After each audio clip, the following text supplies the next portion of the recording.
ॐ श्री संकटनाशन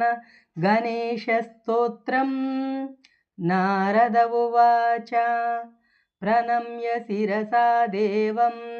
गौरीपुत्रं विनायकं भक्तावासं स्मरेन्नित्यमायुः कामार्धसिद्धये प्रथमं वक्रतुण्डं च एकदन्तं द्वितीयकं तृतीयं कृष्णपिङ्गाक्षं गजवक्त्रं चतुर्दकं लम्बोदरं पञ्चमं च षष्ठं विकटमेव च सप्तमं विघ्नराजं च धूम्रवर्णं तदाष्टमं नवमं फालचन्द्रं च दशमं तु विनायकम् एकादशं गणपतिं द्वादशं तु गजाननं द्वादशैतानि नामानि त्रिसंज्ञं यः पठेन्नर न च विघ्नभयं तस्य सर्वसिद्धिकरं परं विद्यार्थी लभते विद्यां धनादि लभते धनं पुत्रादि लभते पुत्रान् मोक्षादि लभते गतिं जपेत् गणपतिस्तोत्रं षड्भिर्मासैः फलं लभेत् संवत्सरेण सिद्धिं च लभते नात्र संशय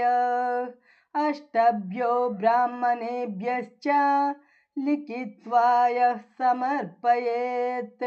तस्य विद्या भवेत् सर्वा गणेशस्य प्रसादतः प्रणम्य शिरसा देवं गौरीपुत्रं विनायकं भक्तावासं स्मरेन्नित्यमायुः कामार्धसिद्धये प्रथमं वक्रतुण्डं च एकदन्तं द्वितीयकं तृतीयं कृष्णपिङ्गाक्षं गजवक्त्रं चतुर्दकं लम्बोदरं पञ्चमं च षष्ठं विकटमेव च सप्तमं विघ्नराजं च धूम्रवर्णं तदाष्टमं नवमं फालचन्द्रं च दशमं तु विनायकम् एकादशं गणपतिं